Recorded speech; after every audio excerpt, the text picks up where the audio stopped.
नमस्कार, लोकमत भारत की खास पेशकश में आप सभी का बहुत बहुत स्वागत है। मैं आपके साथ मोनिका राठौड़।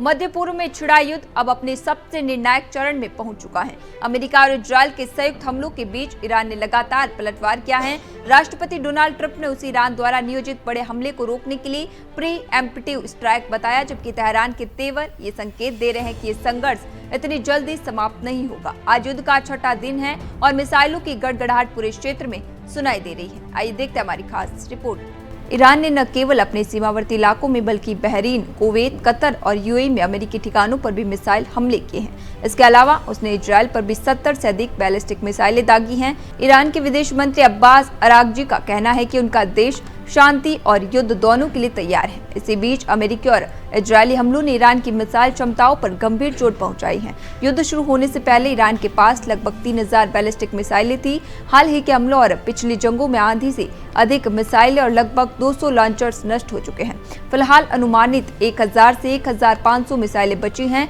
ईरान की असली ताकत उसके पहाड़ों के नीचे स्थित अंडरग्राउंड मिसाइल सिटी में छिपी मिसाइल और ड्रोन में है। ये बंकर जमीन से लगभग 500 मीटर नीचे हैं और इन्हें नष्ट करना अमेरिका के लिए भी चुनौतीपूर्ण है। विशेषज्ञों के बीच युद्ध की अवधि को लेकर मतभेद हैं। एक समूह का अनुमान है कि अमेरिकी की उच्च मारक क्षमता और ईरान की सीमित गोला बारूद सप्लाई को देखते हुए ईरान अधिकतम 7 से 10 दिन तक टिक पाएगा। दूसरी राय की है कि अगर ईरान ने स्ट्रेटेजिक हॉर्मुज जल डमरू मध्य को ब्लॉक कर दिया तो वैश्विक तेल संकट पैदा हो सकता है और युद्ध महीनों तक खिंच सकता है। 2025 में हुई 12 दिन की जंग में ईरान का शस्त्रागार काफी प्रभावित हुआ था, लेकिन अंडरग्राउंड बंकर और रणनीतिक जल मार्ग उसे टिकने की क्षमता दे सकते हैं। अंतर्राष्ट्रीय विशेषज्ञ मानते हैं कि ईरान के बचे हुए हथियार और अंडरग्राउंड संरचनाएं उसे कुछ दिनों से हफ्तों तक संघर्ष जारी रखने की शक्ति देती हैं। अमेरिका और इजरायल लगातार और लक्षित हमलों से क्षमता को कम करने की कोशिश कर रहे हैं। हालांकि क्षेत्रीय देशों और वैश्विक शक्तियों की प्रतिक्रिया इस युद्ध की गति और अवधि पर महत्वपूर्ण प्रभाव डाल सकती है।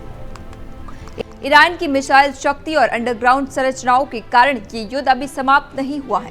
यदि रणनीतिक रूप से जल मार्ग और बंकरों का इस्तेमाल किया गया तो संघर्ष हफ्तों या महीनों तक जारी रह सकता है। अन्यथा विशेषज्ञों के अनुसार ईरान की प्रमुख मिसाइल क्षमताएं अगले 7 से 10 दिनों में गंभीर रूप से प्रभावित हो सकती हैं। ये संघर्ष मध्य पूर्व में पिछले किसी भी मुकाबले से अधिक निर्णायक और जटिल प्रतीत होता है।